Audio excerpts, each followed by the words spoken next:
لائیں گے اتنے نعرے لگیں گے۔ یہاں کے لوگ سائلنٹ مزاج ہیں، سمجھنا چاہتے ہیں تو ہم اسی انداز سے گفتگو کرتے ہیں۔ بہرحال اللہ تبارک و تعالیٰ آپ کے عقیدے کی حفاظت فرمائے، جب تک رہے اللہ تعالیٰ سنیت پر اور عشق رسول پر زندہ رکھے۔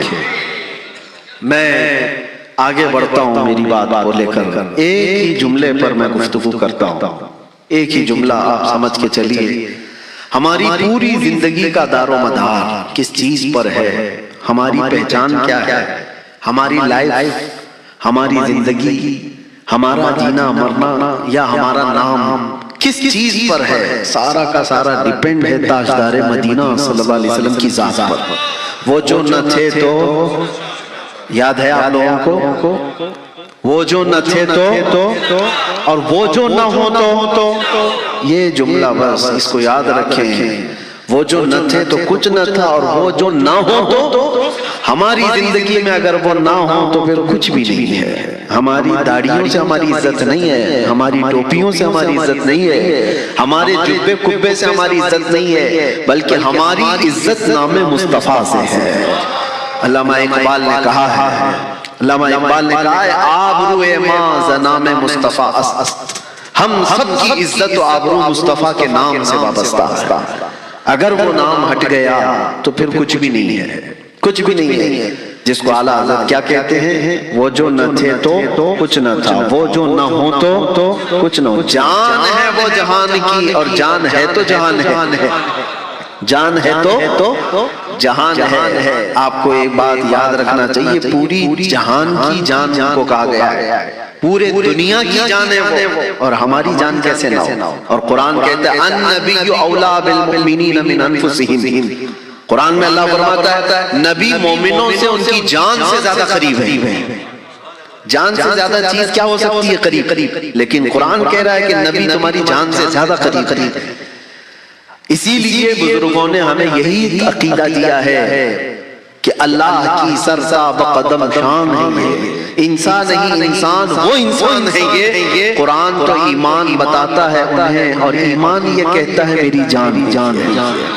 بات سمجھ میں آ رہی ہے؟ وہ ایمان کی بھی جان ہے، ہم سب کی عزتوں کی بھی جان ہے، اور آدمی جب جان کی پرواہ کرے گا تبھی زندہ بھی رہے گا، جان کی پرواہ کرے گا تو زندہ رہے گا۔ اس بات کو سمجھ کر کے چلیے، اور اگر کسی کو اس کی جان کی پرواہ نہیں ہو تو کبھی بھی مر جائے۔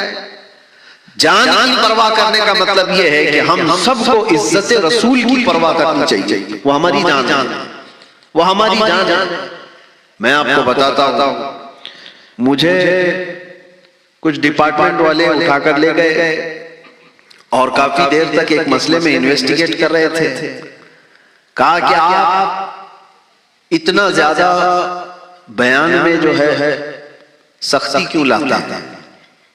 ایک آفیسر صاحب انہوں نے ہم سے کہا کہ جب بھی ایسی کوئی بات آتی ہے بلاسفیمی، جس کو بولتے ہیں گستاخی، حضور صلی اللہ علیہ وسلم کی شان میں کوئی توہین کر رہا ہے تو اتنی زیادہ آپ کے اندر کیوں انرجی ہے؟ آپ ہی کیوں بولتے ہیں؟ میں نے ان سے کہا آپ کو اس میں کیا پوچھنا ہے وہ پوچھئے۔ کہا نہیں، بس اس مسئلے میں آپ اتنا کڑک کیوں ہوتے ہیں؟ صاحب میں آپ کو بتا رہا ہوں، 3 بڑے بڑے آفیسر بیٹھے ہوئے تھے، میں نے ان سے کہا اگر میں کہوں آپ کی ماں بدکار تھی، وہ کرسی سے اٹھ گئے، کہا کہ میری مثال کیوں دے رہے ہیں آپ؟ میں نے کہا میں آپ کو گالی نہیں دے رہا ہوں، اگر کسی نے کہا تو آپ کیا کہیں گے؟ آپ تو پاور میں ہیں، وردی میں ہیں، یونیفارم آپ کے پاس ہے، سب کچھ ہے۔ تو کہا نہیں، یہ تو برداشت نہیں ہوگا کہ کوئی ماں کے بارے میں بولے، لیکن مفتی صاحب آپ ایگزامپل میرے اوپر ہی کیوں دے رہے ہو؟ میری ماں کو ہی کیوں بول رہے ہو؟ کہا میں کچھ بھی نہیں، آپ کی ماں کو بھی نہیں کہہ رہا، نہیں کہوں گا، لیکن ایک بات یاد رکھیے، آپ کو اپنی ماں کے بارے میں سننا بھی برداشت نہیں، اور ہم کروڑوں ماؤں سے زیادہ اپنے نبی سے محبت کرتے ہیں۔ ہمارے لیے ہمارے نبی پاک صلی اللہ تعالیٰ علیہ وسلم کی محبت ہزاروں نہیں کروڑوں ماؤں سے بڑھ کر کے ہے۔ جس نے ہمیں ماں کی عزت بتائی ہے، جس نے ہمیں ماں کی محبت سکھائی ہے، اس رسول کے خلاف ہم سن کر کے کیسے گوارا کر سکتے ہیں؟ اور آج یہ پوائنٹ سمجھ کر کے چلنا، ہم زندہ ہیں یا مردہ ہیں کیسے پتا چلے؟ امام غزالی رحمۃ اللہ تعالیٰ علیہ فرماتے ہیں جب آدمی امت مسلمہ زندہ ہے یا مردہ ہے پتہ کرنا ہو تو ان کے نبی کے بارے میں ان سے بات کر کے دیکھو. حضور پاک صلی اللہ علیہ وسلم کی بات کرتے ہیں چہرہ کھل جاتا ہے، وہ زندہ ہے، وہ زندہ ہے. حضور پاک صلی اللہ تعالیٰ علیہ وسلم کی باتوں پر اس کے چہرے پر کوئی اثر ہی نہیں آتا تو مردہ ہے.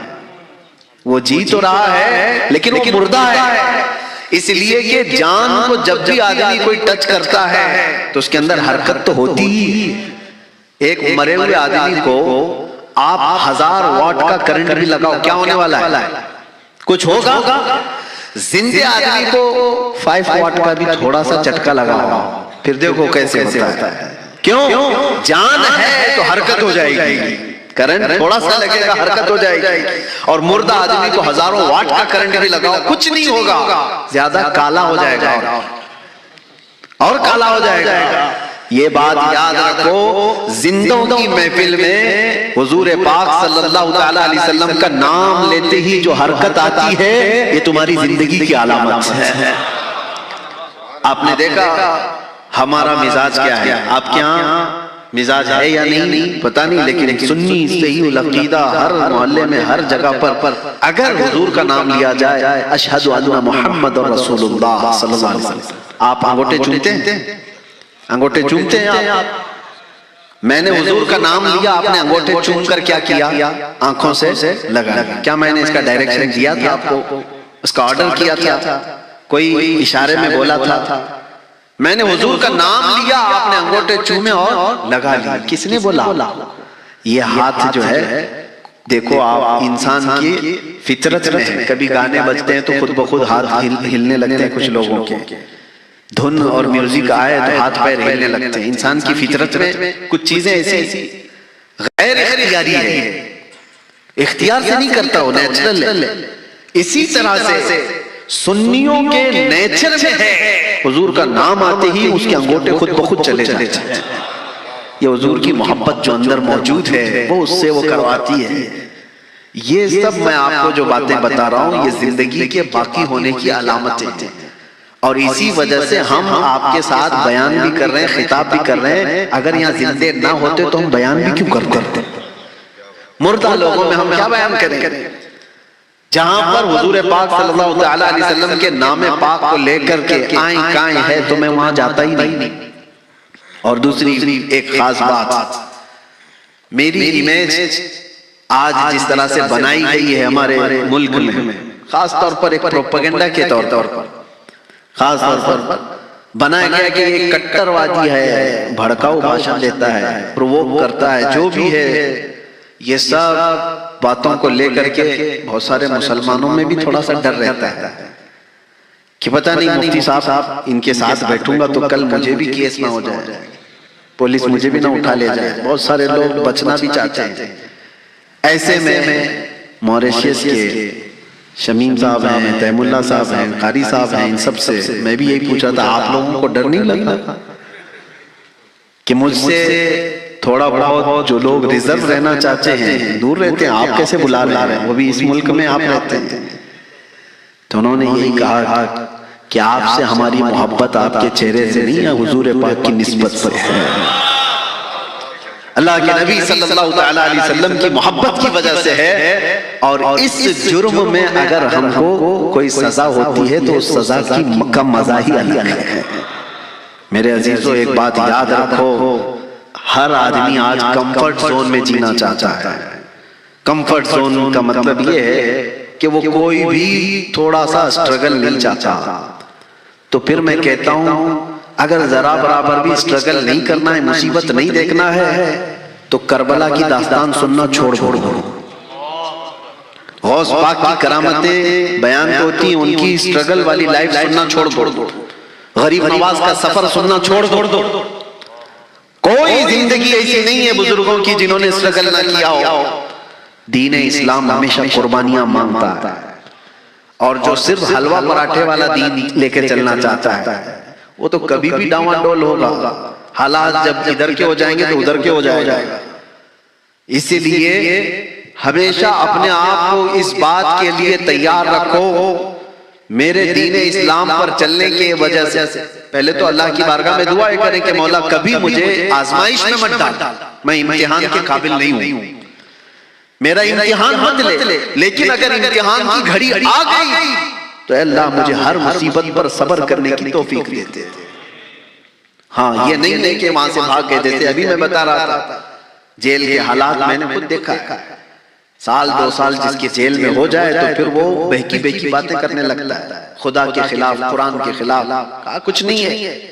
سٹرگل کی جو لائف ہے یہ بہت سارے چیلنجز لے آتی ہے، اسلام پر قائم رہے گا کہ نہیں رہے گا۔ ایک چیز میں آپ کو بتاتا ہوں، حضور پاک صلی اللہ تعالیٰ علیہ وسلم مکہ میں ہیں، ایک صحابی حضرت ابو جندل، نام یاد رکھنا، حضرت ابو جندل، اس وقت کفار مکہ مشرکین پکڑ لیتے تھے اور قید کرتے تھے، ابو جندل کو بھی قید کر لیا، مارتے تھے، روز مارتے تھے، تکلیفیں دیتے تھے، اور اس اسنا میں حضور صلی اللہ تعالیٰ علیہ وسلم ہجرت کر کے مدینے چلے گئے اور یہ کافروں کی جیل میں رہ گئے۔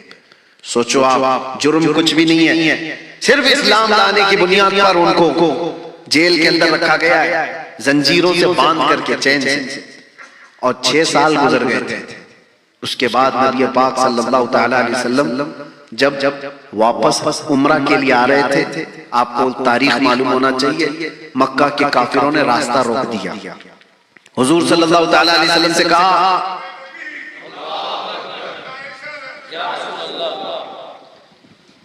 نعرہ تکبیر، نعرہ رسالت، نعرہ تکبیر، نعرہ رسالت، نعرہ رسالت، علماء اہل سنت، علماء اہل سنت، تاج العلماء، تاج العلماء، تاج العلماء،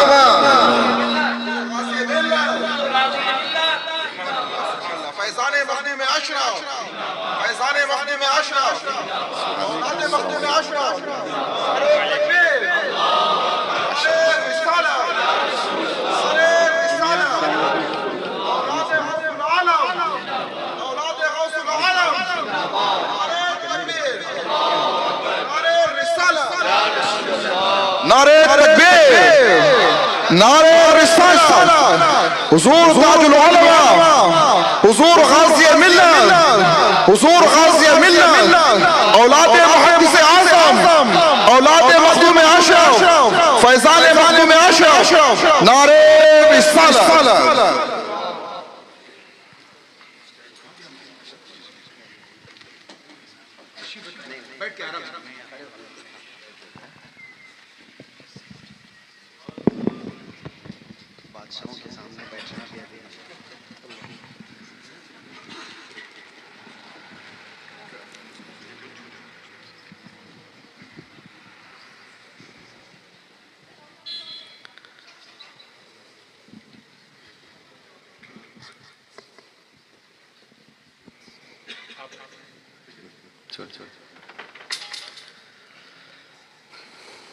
ایک بار درود پاک پڑھ لیتے ہیں، اللہم صلی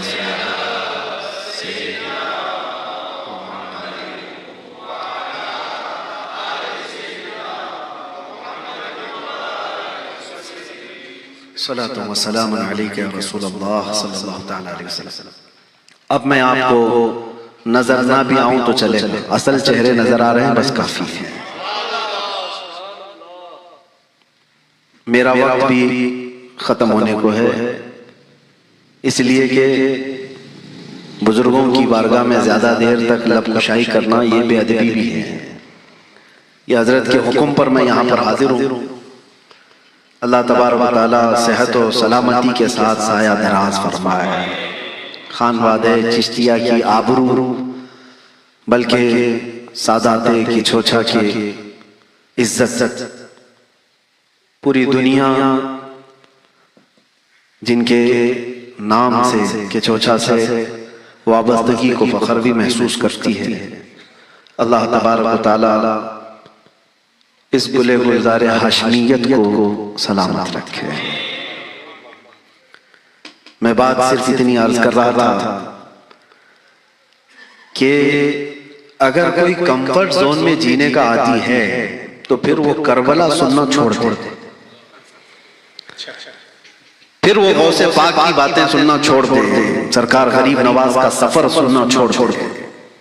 یہ بزدلوں کے کام نہیں ہے، بلکہ اگر حقیقت میں وہ بزرگوں کا عاشق ہے اور ان کا پیروکار ہے تو وہ جن راستوں سے گزرے ہیں ان راستوں پر آئی ہوئی مصیبتوں کو برداشت کرنے کی طاقت بھی رکھتا ہوں یا ہمت بھی رکھتا ہوں۔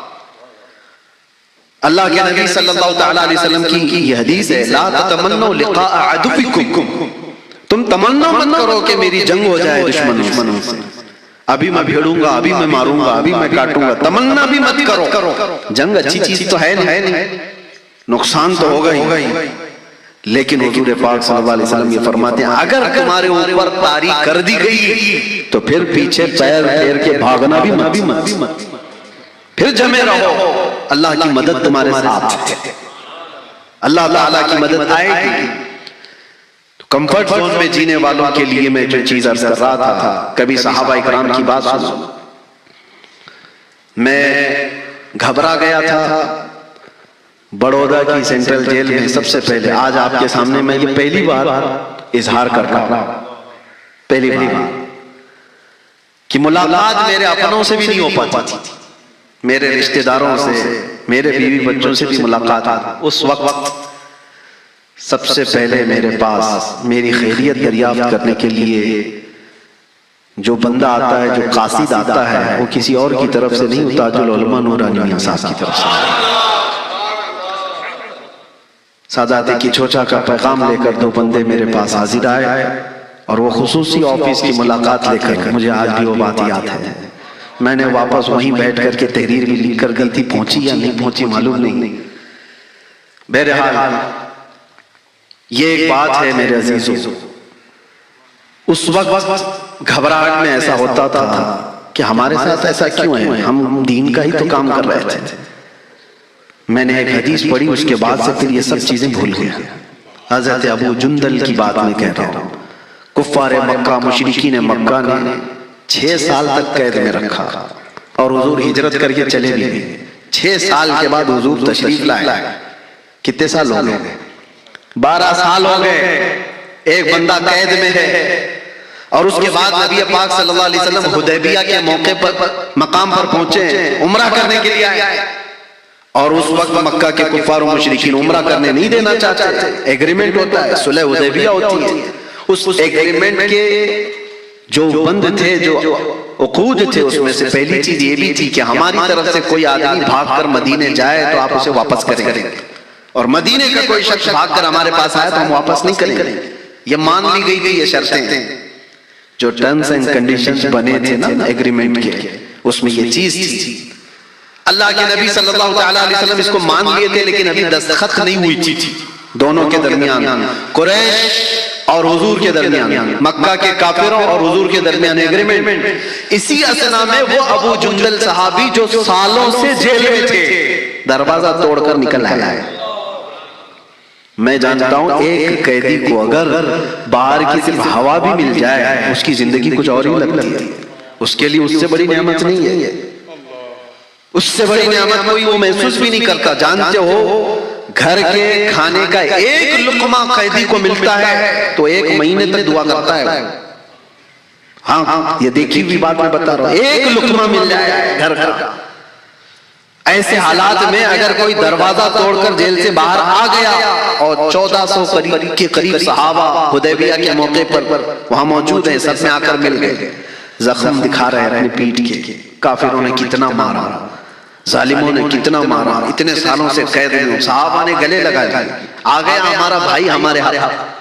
سوچو اپنا بندہ جب کوئی اپنے پاس آ جائے اور قیدی بھی چھوٹ کر کے اپنوں میں چلے جائے تو وہ دنیا الگ ہو جاتی ہے، لیکن کافروں کو جیسی پتہ چلا، کافروں کو پتہ چلا کہ ہمارا ایک قیدی چھوٹ کر کے گیا ہے مسلمانوں کے پاس، تو آئے حضور صلی اللہ علیہ وسلم کے پاس کہنے کہ ہمارا اور آپ کا جو ایگریمنٹ ہوا ہے، ہمارا کوئی بندہ بھاگ کر آپ کے پاس جائے گا تو آپ اس کو واپس کریں گے، تو اس ایگریمنٹ کے بیس پر آپ ہمارے قیدی کو واپس کیجیے، جو چھوٹ کر کے ہمارے پاس سے گیا ہے اس کو واپس کیجیے۔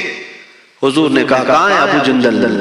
صحابہ نے ان کو چھپا دیا، کہا نہیں کیسے دیں گے؟ ہمارا اپنا بھائی چھوٹ کے آیا ہے۔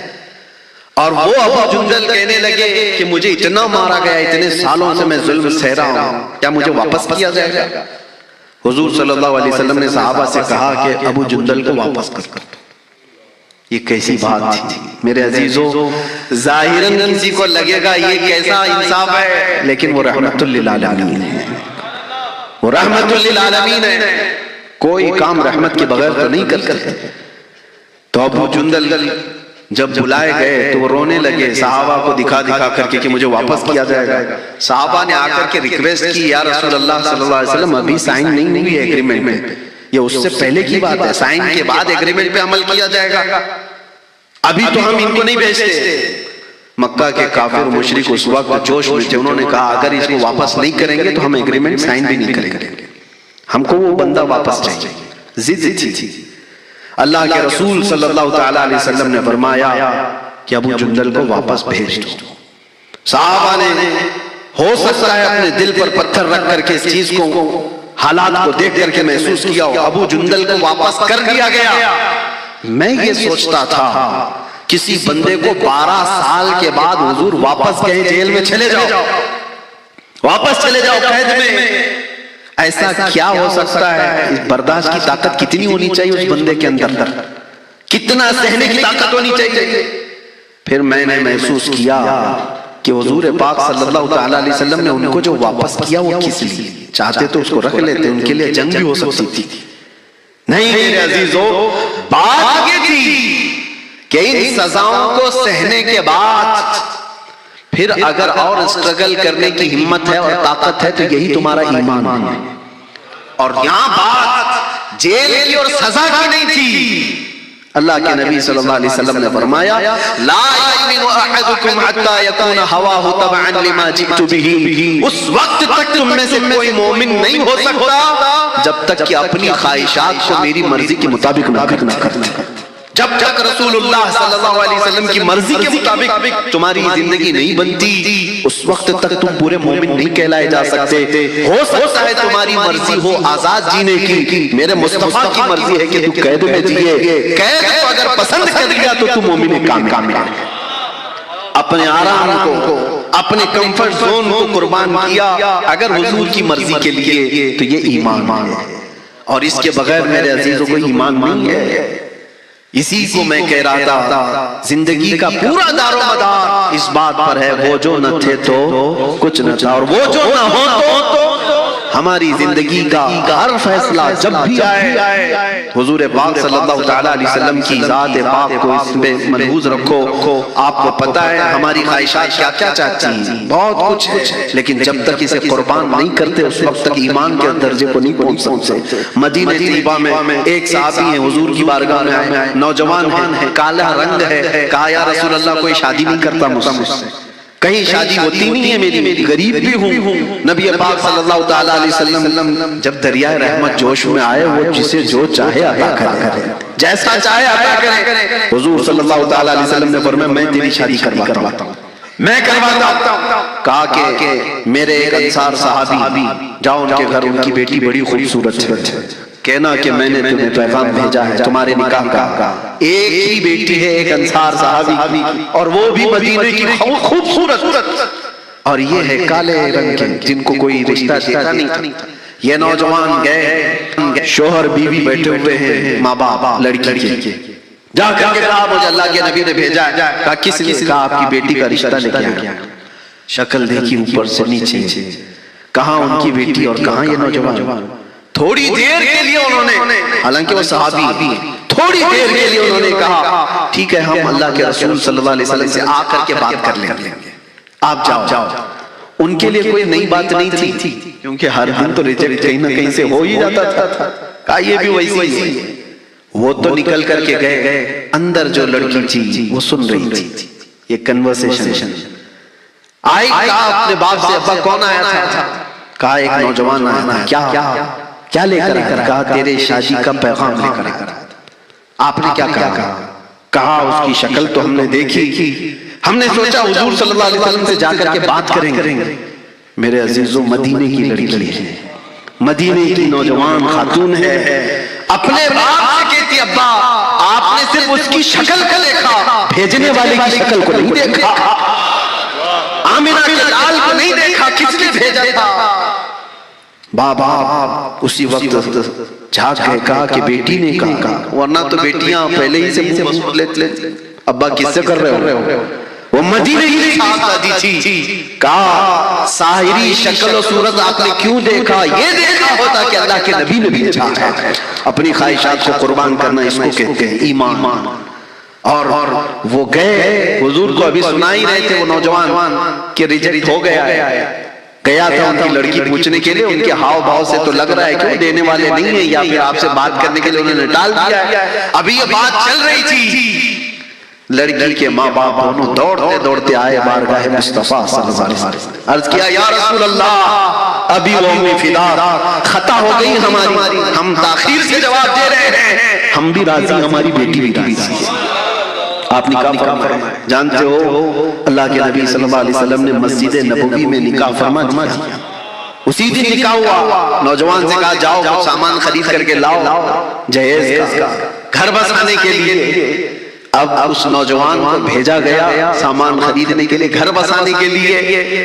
اسی وقت جنگ کا اعلان ہوا تھا، تبل بچ گئے کہ اچانک مشرکین نے حملہ کیا ہے، مدینے میں سب صحابہ نکل رہے ہیں، یہ نوجوان جس کی آج شادی ہوئی ہے یہ اپنے گھر کا سامان خریدنے کی بجائے جنگ کا سامان خریدنا شروع کیا، تلوار خریدی، بھالا خریدا، نیزہ خریدا، تاکہ ان کے پاس زندگی میں کبھی گھوڑا نہیں تھا وہ خریدا، لوہے کی زیرہ جو پہننے کا انہوں بڑا شوق تھا وہ خریدی، ٹوپی خریدی لوہے کی، سب ایک پیسہ بھی نہیں بچایا، سب خرید لیا۔ کوئی ان سے کہتا کہ آج جنگ ہو رہی ہے، تھوڑا سا جنگ کا سامان خرید لیتے اور باقی شادی کے لیے رکھ لیتے، نہیں، یہ وہ لوگ ہیں جن کے لیے قرآن کہتا ہے من المؤمنین رجال صدقوا ما عاهدوا اللہ علیہ، یہ وہ لوگ ہیں سارا سامان جنگ کا خریدا، میدان جنگ میں پہنچ بھی گئے، جنگ چل رہی ہے گھمسان کی، اللہ کے رسول صلی اللہ علیہ وسلم دور بیٹھے منظر دیکھ رہے تھے، اپنے کچھ صحابہ کو بلایا اور کہا کہ ایک نوجوان بڑی بہادری سے لڑتا ہوا نظر آ رہا ہے، کون ہے یہ؟ صحابہ اس کے پیچھے لگ گئے، دیکھ کر کہا کہ یا رسول اللہ یہ مدینے کا نہیں لگتا، ہم میں سے تو کوئی ہے نہیں، ہم اس کو نہیں پہچانتے، کوئی اور ہوگا۔ حضور مسکرائے، کہا کہ تم نہیں جانتے ہو میرا عبداللہ اسود ہے، اس کی کالی کالی کونیوں سے میں پہچان رہا ہوں، اس کو آج شادی کا سامان خریدنے کے لیے بھیجا تھا، اس نے سارا مال خرچ کر کے جنگ کا سامان خرید لایا ہے۔ شام ہونے سے پہلے جب جنگ ختم ہوئی، حضور پاک صلی اللہ علیہ وسلم میدان میں تشریف لائے تو یہ خبر دی گئی کہ یا رسول اللہ آج کا بطولہ شہید ہو چکا ہے۔ اللہ اکبر، وہ جو نوجوان جس کی آج شادی ہوئی ہے میدان جنگ میں سویا ہوا ہے، جب نبی پاک وہاں سے گزر رہے تھے وہاں بیٹھ گئے اور عبداللہ اسود کا چہرہ لے کر اپنی گود میں رکھا اور ان کے چہرے سے دھول کو صاف کیا اور پھر یہ آیت پڑھنے لگ گئے من المؤمنین رجال صدقوا ما عاهدوا اللہ علیہ، مومنوں میں سے مومنوں لوگ ہیں جنہوں نے اللہ سے کیا ہوا وعدہ پورا کر کے دکھا دیا کہ وہ ایمان کی اعلیٰ حال ہے۔ اپنی زندگی کچھ نہیں ہے، حضور کی وفا سب کچھ، اس پر سب کو آپ آدھاریت رکھو۔ ایک صحابی انس بن نزیر، ہمارے سارے رشتے میرے عزیزو ایک بات یاد رکھنا، میں نے جملہ شروع کیا تھا کہاں سے، وہ جو نہ ہو تو، سارے رشتوں میں اس بات کو یاد رکھنا، وہ جو نہ ہو تو، وہ ماں بھی کچھ نہیں لگتی، باپ بھی کچھ نہیں لگتا، بیٹا بھی کچھ نہیں لگتا، اگر رشتہ حضور سے نہ ہو، اگر حضور پاک صلی اللہ علیہ وسلم کی نسبت سلامت نہیں تو پھر کوئی نہیں ہے۔ انس بن نزیر ایک جوان صحابی اور حضور پاک صلی اللہ علیہ وسلم کے رازدار صحابی، حضور اپنے راز شیئر کرتے تھے، سیکریٹ باتیں حضور پاک صلی اللہ علیہ وسلم، جنگوں کی تدبیریں ان سے بات کرتے تھے، لیکن ہوتا ہے جوانی۔ انس بن نزیر کو بہت زیادہ عشق تھا ان کی بیوی سے، ہاں ان کی شادی ہوئی تھی اور بیوی سے عشق کرتے تھے، بہت محبت کرتے تھے، بہت زیادہ محبت رکھتے تھے۔ ایک دن ان کے گھر میں حضور قیام کر رہے ہیں، مکہ سے ایک قاصد آیا کچھ پیغام لے کر کے آیا، جنگ کی تیاری چل رہی ہے، مکہ والے فلاں پلاننگ کر رہے ہیں۔ ایک خط تھا، ایک لیٹر تھا جو حضور صلی اللہ علیہ وسلم کو مکہ کے قاصد نے لا کر دیا۔ حضور نے حضرت انس بن نزیر سے کہا پڑھو، پڑھ کے سنایا، حضور نے کہا یہ میرا اور تیرا راز ہے، کسی کو معلوم نہیں ہونا چاہیے، بند کر دو۔ اس کے باہر یہ خبر نہیں جانی چاہیے.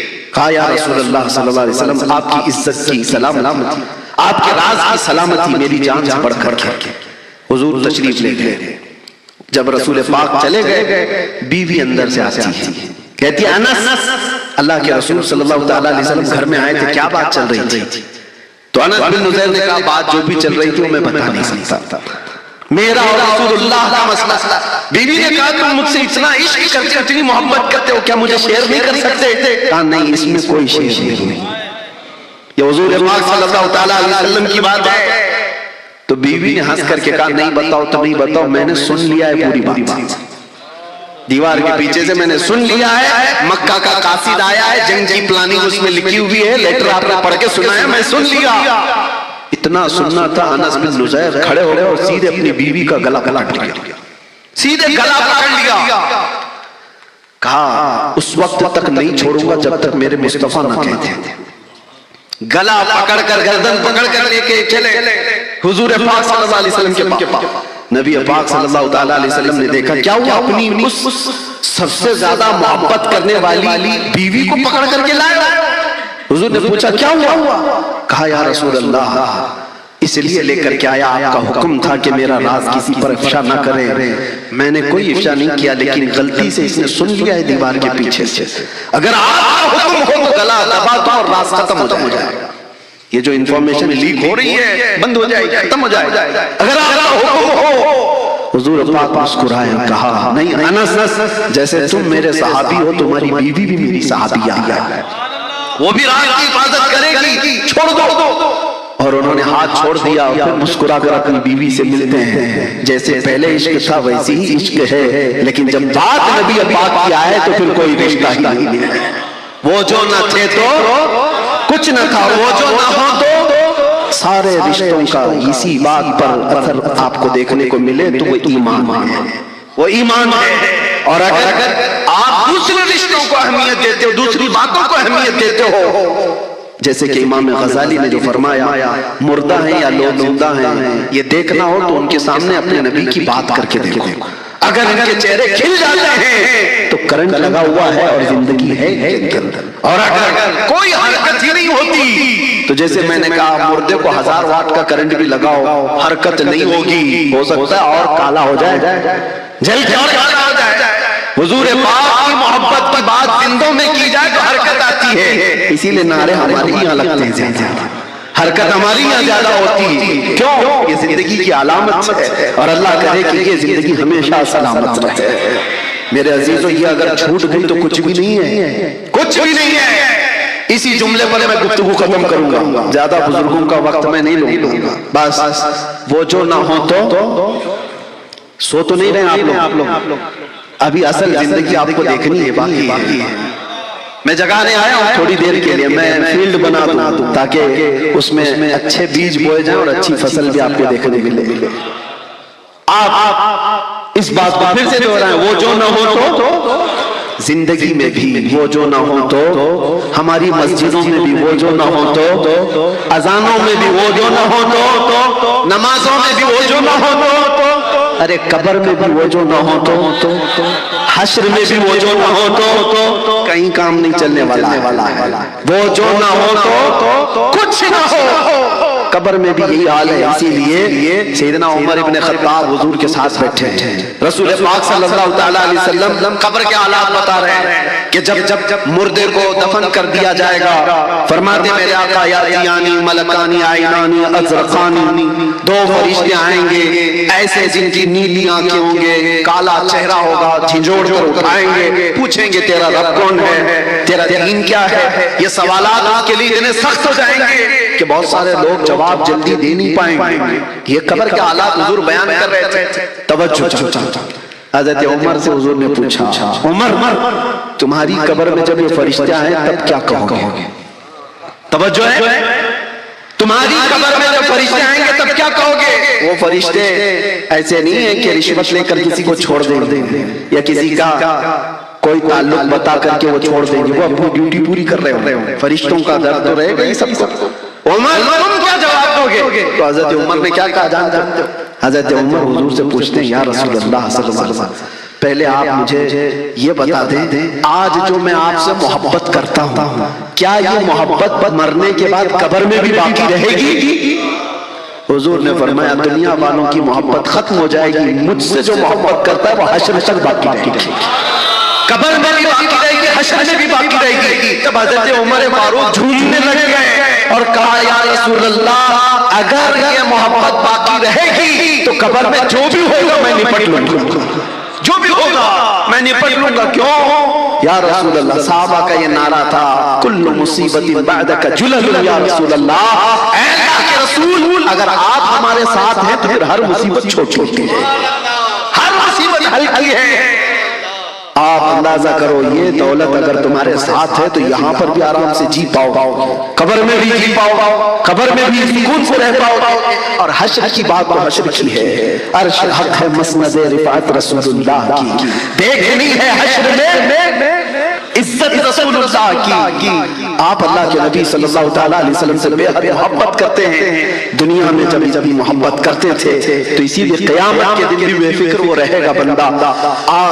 ایک بات یہ بھی بتا دوں، وہ جو نہ ہو تو سمجھ میں آ رہی ہے بھائی، وہ جو نہ ہو تو آپ کو پتہ ہے قبر میں جو سوالات ہوتے ہیں یہاں تو مجھے آج پہلی بار یہ اتفاق ہے نقطہ دان نقطہ رساں ایسے خطیب کے سامنے جہاں پتہ نہیں ہماری آنکھیں کھولنے سے پہلے ان کی زبان بہت کھلی ہوئی تھی، زندگی میں ہماری آنکھیں بھی نہیں کھلی تھی جب آپ کی زبان کھلی ہوئی تھی اور پوری امت کو بیدار کر رہے جگا رہے تھے۔ میں چھوٹی سی بات آپ کے سامنے عرض کر رہا ہوں، قبر میں 3 سوالات ہوتے ہیں، پتہ ہے آپ کو؟ اور یہ آلریڈی لیک ہیں، سب پتہ ہے کسی کو؟ کوئی امتحان ایسا بھی ہوتا ہے جس کے کوشچن پہلے سے لیک ہو گئے، پہلے سے لیک ہے، اس کے باوجود بھی لوگوں کو پریشانی ہو سکتی ہے وہاں پر، تو یہ مت سمجھنا کہ رٹا مار کے جاؤں گا قبر میں جلدی جلدی بول لوں، بہت سارے تو وہ ہوں گے۔ قرآن میں رب تبارک و تعالیٰ نے ارشاد فرمایا نسوا اللہ فانساہم انفسہم، جو لوگ اللہ کو بھول گئے تھے اللہ ان کو اپنا آپ بھی بھلا دے گا، وہ اپنے آپ نہیں پہچان جائیں گے میں کون ہوں، اپنا نام بھی بھول جائیں گے لوگ جو لوگ اللہ کو بھولے ہوئے تھے۔ خیر سوالات کیا ہیں پتہ ہے نا؟ من ربک، تمہارا رب، جواب دے سکتے ہیں آپ؟ تمہارا رب کون؟ سوال کیا ہے وہ مجھے بتائیے، میں جواب نہیں پوچھ رہا ہوں، کیا سوال کرنے والے فرشتے تمہارا رب کون تھا پوچھیں گے یا کون ہے؟ پھر سے بولیے تمہارا رب، ہاں قبر میں یہی پوچھیں گے تمہارا رب کون ہے۔ اور دوسرا سوال ہے ما دینک، تمہارا دین کیا؟ یہ نہیں پوچھتے تمہارا دین کیا تھا، کیا پوچھا جا رہا ہے؟ تمہارا رب کون ہے اور تمہارا دین کیا ہے؟ یہ 2 سوال تو ٹھیک ہے، قبر میں ہر ایک سے ہی پوچھا جا رہا ہے۔ تیسرا سوال ڈیفرنٹ، ما کنت تقول فی حق ھذا الرجل، حضور کو دکھا کر کے پوچھیں گے ان کے بارے میں کیا کہتا تھا،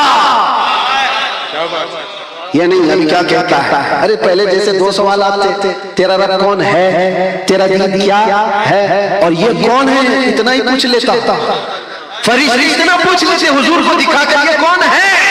ارے وہاں اچھے بڑے بڑے رمضان بھی مان لیں گے وہ جنجل کو دیکھ کر، لیکن فرشتوں کو اس سے مطلب نہیں، اب کیا کہتا ہے اس سے مطلب نہیں ہے، یہ بتا پہلے کیا کہتا تھا، زندگی میں کیا کہتا تھا وہ مطلب ہے۔ اسی لیے حضور پاک صلی اللہ تعالیٰ علیہ وسلم کو دیکھ کر اس وقت سب کو پہچان لیں گے یہ کون ہے، لیکن فرشتوں کو اس جواب سے مطلب نہیں۔ اگر اس وقت فرشتے یہ پوچھتے یہ کون ہے تو جواب دیتا ہے اللہ کے رسول ہیں، نہیں، فرشتے کہتے بتا تو دنیا میں کیا کہتا تھا ان کے بارے میں، یہی سوال ہے جو ہماری پوری سنیت کو کھڑا کیا ہوا ہے۔ عاشق رسول طرف کر کہے گا اے فرشتوں یہ کون ہے تم پوچھ رہے ہو یا یہ پوچھ رہے ہو ان کے بارے میں کیا کہتا تھا، تو میں تو یہ کہتا تھا سرور کہوں کہ مالک و مولا کہوں تجھے، باغ خلیل کا گل زیبا کہوں تجھے، اللہ رے تیرے جسم منور کی تابشیں، اے جانے جام جانے تجلا کہوں تجھے، تیرے تو وصف تناہی سے ہیں بری، حیران ہوں میرے شاہ میں کیا کیا ہو تجھے،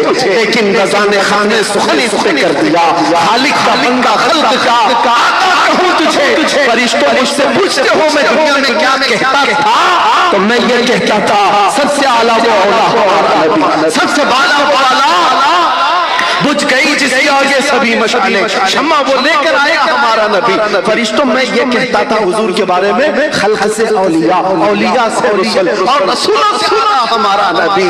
ملک کونین میں انبیاء تاجدار، تاجداروں کا آقا ہمارا نبی، جس کے تلووں کا دھون ہے حیات، ہے وہ جانے مسیحا ہمارا نبی۔ اے فرشتوں دنیا میں میں یہ کہتا تھا، میں یہ کہتا تھا کون دیتا ہے دینے کو منہ چاہیے، دینے والا ہے سچا ہمارا نبی۔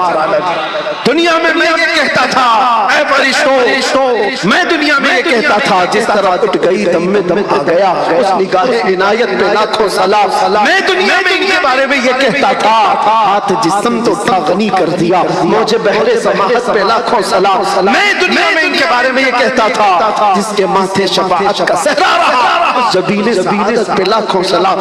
سنیو تمہارے خزانے میں کسی چیز کی کمی نہیں ہے، جب حضور کے بارے میں پوچھا جائے گا تو بتانا ہی ہے، بتانا ہی ہے، بتانا ہی ہے، ختم نہ ہو اتنے تذکرے ہیں۔ بلکہ میں تو کبھی فخر سے یہ کہتا ہوں فرشتے جب یہ پوچھیں گے قبر میں کیا کہتا تھا، ہم یہ کہیں گے اب تو پائے ناز سے اے فرشتوں کیوں اٹھوں، مر کے پہنچاؤں یہاں اس دل ربا کے واسطے، مر کے پہنچا ہوں یہاں اس دل ربا کے واسطے۔ حضور کو دیکھنے کے لیے مرنا پڑا۔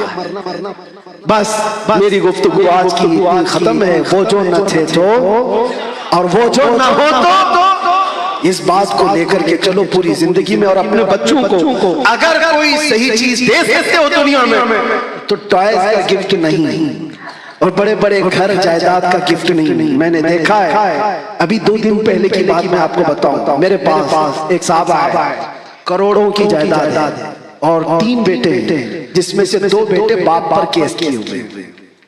ہاں وہ باپ نے جیسے جائیداد کمائی میں جانتا ہوں بہت بڑی جائیداد کا مالک ہے، کروڑوں نہیں اربوں کا، اور بٹوارا ہو رہا ہے اور اس میں 3 بیٹوں کو باپ نے بانٹ کے بھی دیا، ایک بیٹے کے حصے میں نہیں جانتا 100 کروڑ سے بھی زیادہ کی جائیداد آئی، اس کے باوجود تھوڑی سی انہونی کیا ہوئی باپ کو کورٹ میں گھسیٹ لیا۔ ایک اور کیس 1 مہینے پہلے ایک باپ پیشاب کی تھیلی لگایا ہوا ہے اور ڈائلیسس بھی اس کا ڈائلیسس سے 2.5 سال سے جوجھ رہا ہے اور پیشاب کی تھیلی لے کر کے وہ موجود ہے، 5 بیٹے اور 3 بیٹیاں کچھ ہیں۔ یہ مسئلہ ہمارے پاس بھی آیا اور باپ مرنے کے قریب ہے، کروڑوں کی جائیداد اس کی بھی ہے، 2 بیٹیاں اور 1 بیٹا مل کر کے باپ کو کورٹ لے کے گئے رجسٹریشن کے لیے۔ وہ پیشاب کی تھیلی پکڑ کے کورٹ میں گھوم رہا ہے رجسٹرز کے پاس کہ اس بیٹے کو اتنا لکھوانا ہے، اس بیٹے کو۔ باپ کی ہمت دیکھ کر کے بعد میں پتا چلا کہ مجبوراً ان کو ٹارچر کر کے بیٹے لے کر کے گئے، ابھی کیا فال کر کے دو، مر جاؤ گے کل تو پھر جھگڑے ہو جائے۔ پیشاب کی تھیلی پکڑا ہوا اپنے بیٹوں کی جائیداد لکھوانے گھوم رہا ہے۔ میں یہ بات کہنا چاہتا ہوں تم جتنا بھی دے دو دنیا کی جائیدادیں اولاد کبھی خوش نہیں ہو سکتی، اگر سب سے بڑا گفٹ کچھ دے سکتے ہو عشق مصطفیٰ کی دولت دے۔ ایک بار اپنے نبی پاک کی محبت ان کے سینے میں ڈالو، پھر دنیا کچھ بھی نہ دو، تمہارے بستر پر سونے کے وقت بھی یہ تمہاری اولاد سر جھکا کر تمہارے سامنے کھڑی رہے گی۔ تم اللہ کے نبی کی محبت ان کے سینے میں ڈالو، اللہ تعالیٰ تمہاری محبت ان کے دلوں میں ڈالتا ہے۔ اللہ کریم کہنے سننے سے زیادہ عمل کی توفیق عطا فرمائے، اور رب تبارک و تعالیٰ اس جلسے پاک کو ہمارے لیے نجات کا ذریعہ بنائے، اور حضور غازی ملت، حضور تاج العلماء، ان تمام بزرگوں کا سایہ دراز فرمائے، ان کے لبہائے ناز سے نکلے گئے الفاظ سے امت کو اللہ نفع عطا فرمائے۔ وآخر دعوانا الحمدللہ رب العالمین۔ السلام علیکم۔